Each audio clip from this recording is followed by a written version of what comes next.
하나님의 말씀 민수기 20장입니다. 민수기 20장 14절에서 21절까지, 민수기 20장 14절에서 21절까지 한 절씩 교독하기로 하겠습니다. 14절 하나님 말씀입니다. 모세가 가데스에서 에돔 왕에게 사신을 보내며 이르되, 당신의 형제 이스라엘의 말에 우리가 당한 모든 고난을 당신도 아시거니와 우리 조상들이 애굽으로 내려갔으므로 우리가 애굽에 오래 거주하였더니 애굽인이 우리 조상들과 우리를 학대하였으므로 우리가 여호와께 부르짖었더니 우리 소리를 들으시고 천사를 보내사 우리를 애굽에서 인도하여 내셨나이다. 이제 우리가 당신의 변방 모퉁이 한 성읍 가데스에 있사오니 청하건대 우리에게 당신의 땅을 지나가게 하소서.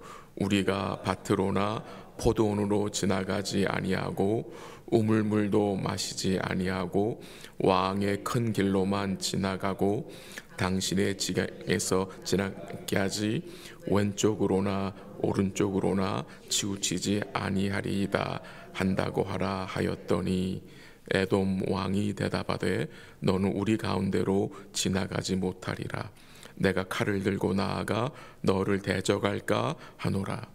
이스라엘 자손이 이르되 우리가 큰 길로만 지나가겠고 우리나 우리 짐승이 당신의 물을 마시면 그 값을 낼 것이라. 우리가 도보로 지나갈 뿐인즉 아무 일도 없으리이다 하나, 그는 이르되 너는 지나가지 못하리라 하고 에돔 왕이 많은 백성을 거느리고 나와서 강한 손으로 막으니, 에돔 왕이 이같이 이스라엘이 그의 영토를 지나감을 용납하지 아니하므로 이스라엘이 그들에게서 돌이키니라. 아멘.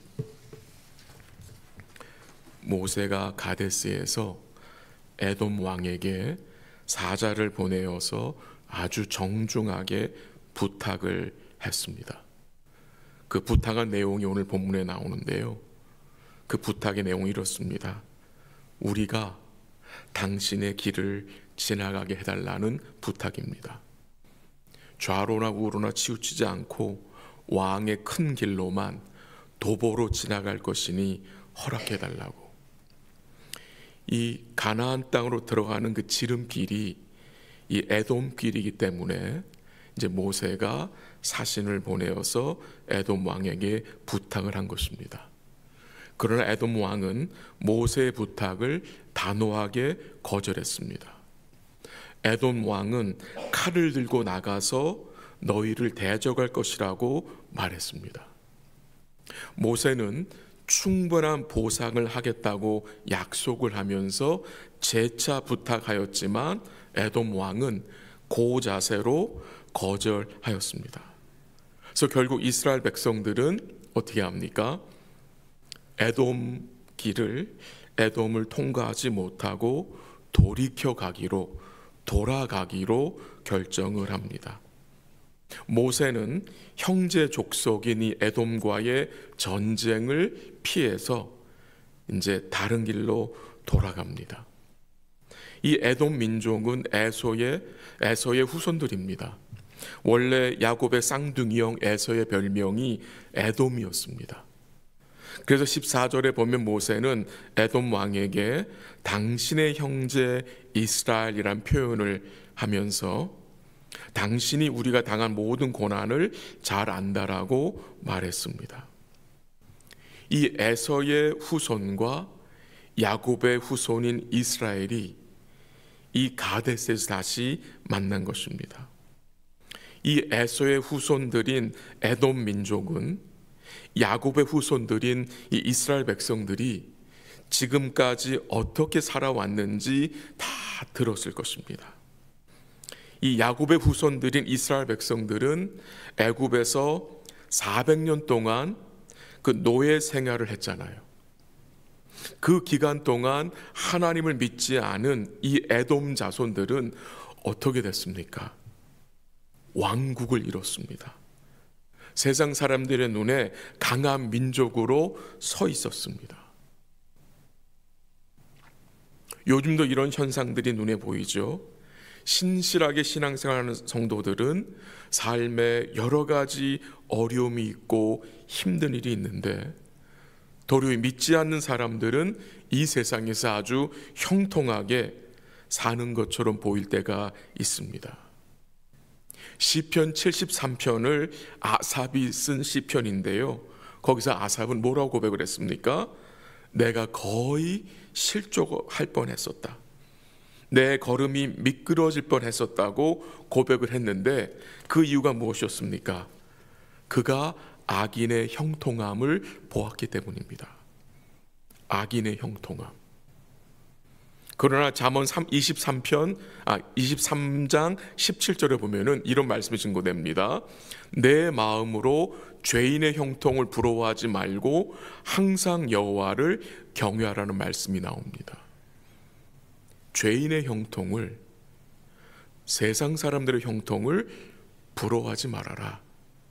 신경 쓰지 말고 너는 여호와를 경외하라고 말씀하셨습니다. 다시 본문으로 돌아가서 왜 에돔 왕이 이스라엘 백성들로 자기들의 땅을 통과하는 것을 하지 못하게 했을까요? 이 에돔 왕의 입장에서는 손해보는 것이 없어요. 왜 손해보는 것이 없습니까? 이스라엘이 지나가면서 충분한 보상을 한다고 약속했기 때문입니다. 그런데도 거절합니다. 왜 거절을 합니까? 이 에돔 민족들은 이스라엘이 싫은 것입니다.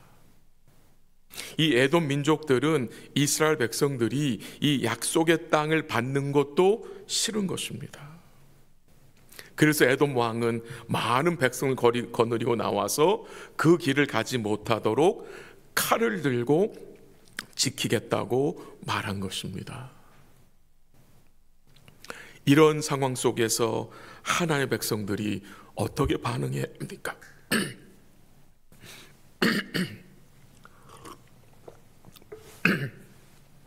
생각하고 바라던 길이 막힐 때에 어떻게 우리는 반응해야 합니까? 이런 순간들을 우리가 인생에서 만나잖아요. 이 지름길이 있는데, 가까운 길이 있는데 그거를 알고 있으면서도 돌아가야 하는 상황, 그것도 수많은 백성들과 자녀들과 가축들이 차를 타고 돌아간 것도 아니고 그걸 걸어서 돌아가야 하는데, 이스라엘 백성 입장에서는 화가 나는 일이고 괴로운 일이고 힘든 일이 아니겠습니까? 이런 상황 앞에 이스라엘 백성 마음속에 어떤 생각이 들 수 있겠습니까? 왜 하나님이 에돔 왕의 마음을 좀 미리 감동시켜 주지 않았을까?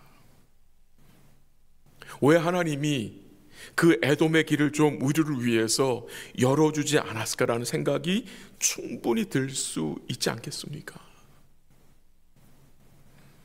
이스라엘 백성들 입장에서는 충분히 낙심할 수 있는 상황입니다. 근데 왜 이 과정을 하나님이 그의 백성들에게 허락하시는 것입니까?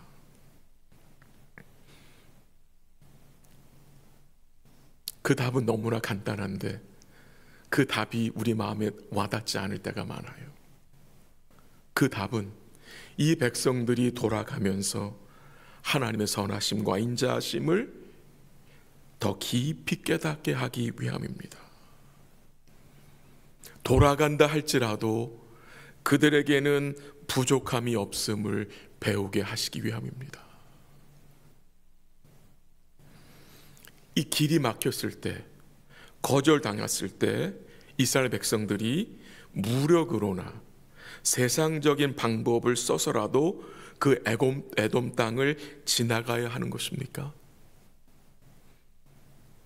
여러분과 저의 삶에 길이 막혔을 때, 거절당했을 때 세상적인 방법을 써서 그 길을 지나가야 하는 게 맞는 것입니까? 이 모세가 이 상황에서는 감정적으로 반응하지 않았습니다. 어제 본문에서는 모세가 그 이스라엘 백성들에 대해서 감정적으로 반응을 했죠. 그래서 분을 냈었잖아요. 근데 이 상황에서 모세가 어떻게 합니까? 주의 은혜로 하나님 뜻을 구합니다. 이해를 돕기 위해서 신명기 2장 4절 7절 한번 읽어 들어보세요. 먼저 4절 5절 한번 읽어 드릴게요. 하나님이 이스라엘 백성들 이렇게 말씀하셨어요. 너희는 스스로 깊이 삼가고 그들은 에돔 민족입니다. 다투지 말라. 그들의 땅은 한 발자국도 너희에게 주지 아니하리니 라고 말씀하셨어요. 하나님 뜻이 무엇이었습니까? 에돔 길이 지름길이었지만 그 길을 통과하는 것이 하나님 뜻이 아니었어요. 그 길로 가지 말라는 거예요. 그들의 땅은 한 발자국도 너에게 주지 않겠다고 하나님이 말씀하셨어요.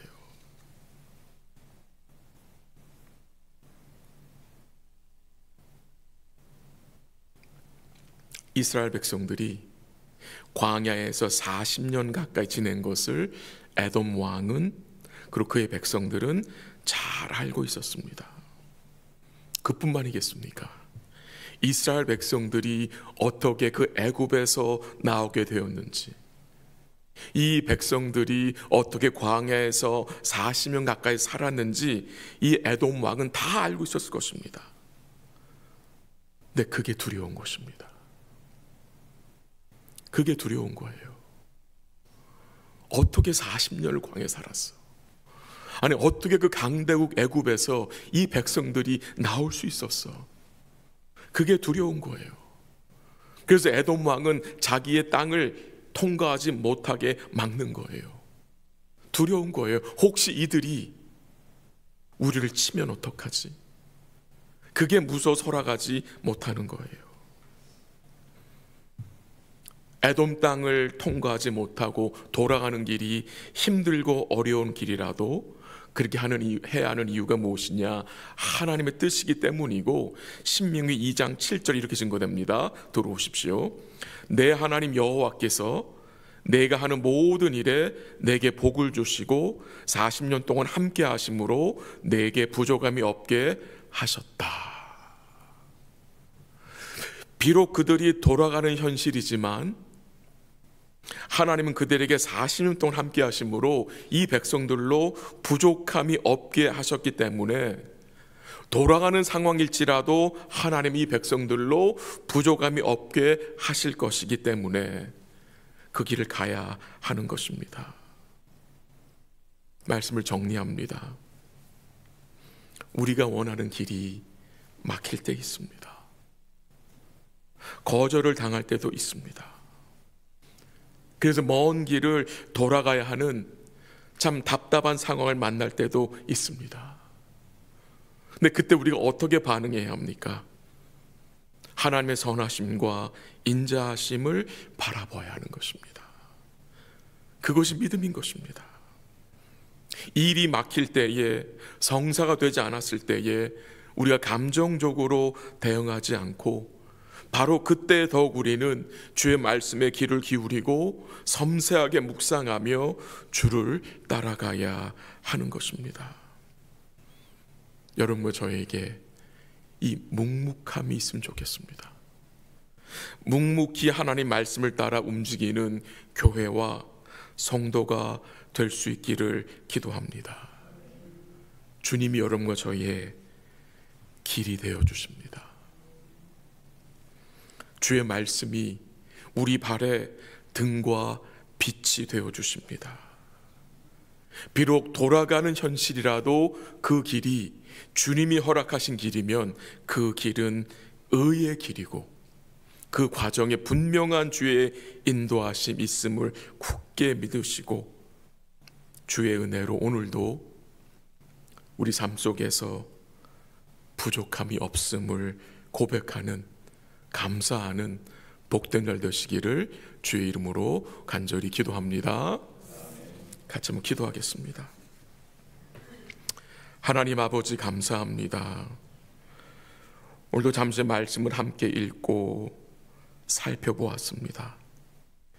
때로는 우리가 원하는 길이 막히고 거절을 당하여 돌아가야 하는 일을 만날 수 있지만, 그 상황에서도 우리가 우리 주님의 선하심과 인자하심을 인정할 수 있는 믿음을 허락하시고 결코 부족함이 없음을 고백할 수 있도록 도와 주시옵소서. 우리 사랑하는 성도들과 우리 교회가 묵묵히 주의 말씀을 따라 행하는 교회와 성도들로 주님이 세워주시기를 기도하고, 주님이 여전히 우리의 길이 되어 주시고 주의 말씀이 우리 발의 등과 빛이 되심을 굳게 믿고, 오늘도 생활하면서 부족함이 없음을 확신하며 주께 감사하며 살아가는 복된 날 될 수 있도록 인도하여 주시옵소서. 이 아침에도 믿음으로 주의 이름을 부르며 간구하는 주의 백성들에게 은혜와 긍휼을 베풀어 주옵시고, 기도에 응답하여 주옵시고, 회복의 은총으로 함께 하시고, 또한 우리의 기도를 통해서 우리 하나님의 선하신 뜻이 이루어질 수 있도록 인도하시고 역사하여 주시옵소서. 기도하는 주의 백성들 마음에 주께서 위로 주시고 평강과 소망과 기쁨으로 함께하여 주옵소서. 또 오늘 저녁에 예배가 있습니다. 우리 사랑하는 성도들이 함께하게 하시고 함께 주의 이름을 부르며 찬송하며 기도하며 또 주의 말씀을 듣고 우리의 심령이 새로워질 수 있도록 복을 내려 주시옵소서. 모든 것 주께 감사드리며 예수님의 이름으로 기도합니다. 아멘. 기도하시다가 돌아가시기 바랍니다.